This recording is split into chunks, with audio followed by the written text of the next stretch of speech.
na unidade anterior estávamos falando sobre treinamento, nessa nós vamos abordar mais o desenvolvimento. Deixei ali falando sobre treinamento do evangelismo, né? Então, quando a gente pensa nesse mutirão, nós estamos trabalhando o mutirão missionário, né? Nós estamos trabalhando com treinamento para um curto momento de tempo. Quando estamos trabalhando para o futuro, para o que esperamos, para onde queremos projetar, para qual a visão, né, que nós queremos imprimir naquela perspectiva aquele membro, né, participante, aquele colaborador da organização, nós estamos falando de desenvolvimento. Então, quando nós pegamos uma criança e aos 9 anos a gente vê um potencial e observa que ela é uma pessoa que vai ter um resultado extraordinário, né, como vida de santidade, como pessoa que tem uma intimidade com Deus, e aí nós começamos a fazer um trabalho de excelência, de desenvolvimento das competências dela, conhecimento da palavra, desenvolvimento das habilidades. Nós estamos pensando no futuro dela. Tá? Então, a gente tem aí os trabalhos com os pré-adolescentes, está muito focado no futuro cristão, né? No como nós queremos que ele tenha uma vida adulta, né, que seja pautada com excelência na vida cristã. Assim, nós trabalhamos na igreja, então, para o desenvolvimento. Na organização, nós temos isso, a gente observa que chegou aquela pessoa, aquele recém-formado, que tem uma habilidade, que tem uma prática, que tem um desempenho, que tem um interesse, né? E aí nós começamos, então, a desenvolver essa pessoa para as perspectivas da organização no futuro. Então, ele é um bom gerente de área. Ele começou, por exemplo, como caixa do supermercado. E ele foi muito zeloso e muito hábil e desenvolveu bem, é muito elegante no tratamento com os clientes, uma pessoa para investir. Então, nós começamos a fazer uma estratégia de desenvolvimento com ele. Então, ele já está como caixa, passou pela experiência, agora ele tem uma progressão, ele vai ser supervisor de caixa. Depois eu vou começar a fazer um trabalho com ele que é de rotação de cargo, porque eu vislumbrei que ele tem a possibilidade de ser um gerente de supermercado. Então, eu vou pegar ele como supervisor de caixa, vou passar para trabalhar nas rotinas administrativas, ele vai ser coordenar o estoque, depois ele vai trabalhar no financeiro, depois ele vai desenvolver ações em outras áreas, e aí ele, de repente, vai trabalhar com compras, que é o mais complicado de um supermercado, né? Até ele chegar lá para ele ser o meu comprador. E o gerente do supermercado posteriormente. Então, eu faço essa rotação de cargo para que ele entenda como toda a organização funciona. E isso é uma prática muito interessante.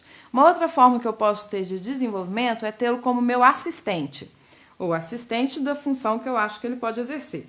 Então, eu coloco ele como assistente financeiro, ele vai aprendendo a função, e depois eu coloco como administrador financeiro, né? Gerente financeiro, diretor financeiro, porque ele já aprendeu como desenvolver aquilo. Uma outra forma de desenvolvermos isso são os comitês e comissões.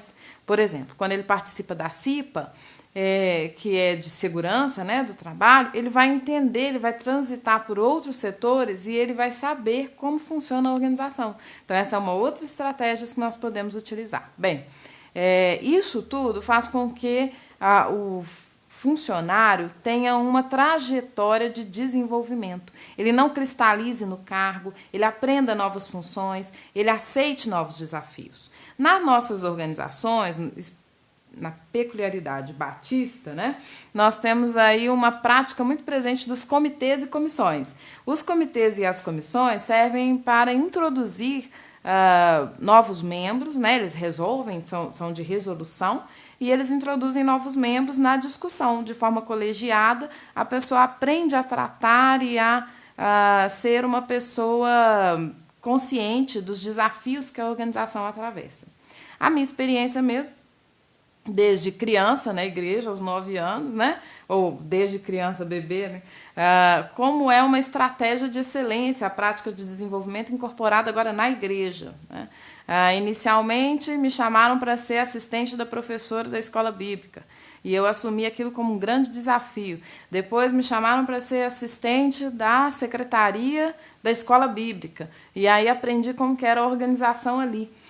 Depois fizeram uma rotação de cargo, me passaram da sala que eu desenvolvia para a sala de crianças, e aí eu aprendi a perspectiva infantil, como deveria ser trabalhada, ainda não tão deixando de ser criança, mas já trabalhava com o setor infantil. E a partir daí, comecei a desenvolver funções que eram como comissões, comitês, na igreja, nas associações das igrejas, na Convenção Batista, até conhecer, ter compreensão do todo. Esse foi um desenvolvimento na minha própria trajetória, que permitiu que eu tivesse uma maturidade que foi adquirida pelos meus pares, né? Pela compreensão, assistência, ajuda dos pares e pelas experiências que tive em cada função. Assim, eu continuo em pleno desenvolvimento, né? E nós precisamos pensar isso, em como desenvolver pessoas, sabendo que a nossa organização precisa estar apta ao aprendizado. Esquecer de que somos prepotentes, porque não somos mesmo, então a gente nem tem que esquecer, né? É ter consciência de que não temos capacidade sempre, de que não sabemos tudo. Mas o dia de hoje, né, um mundo globalizado, aí você chega, uma pessoa está te ensinando um tópico bíblico e fala que aquilo com certeza, né, não tem como ser de outra forma, não tem outras argumentações, ele pode ter até essa certeza mesmo.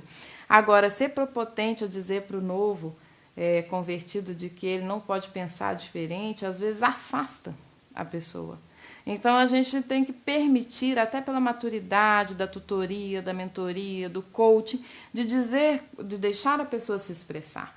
E estarmos aptos a novos aprendizados, né? Então, às vezes, ele não vai te ensinar em teologia, mas ele vai te ensinar na tecnologia, em como lidar com o smartphone, em como tocar um novo instrumento, em como pensar de forma diferente a reforma da igreja. E assim nós vamos sendo um espaço de troca, de crescimento, né? E isso é muito motivador, isso é importante para as nossas organizações.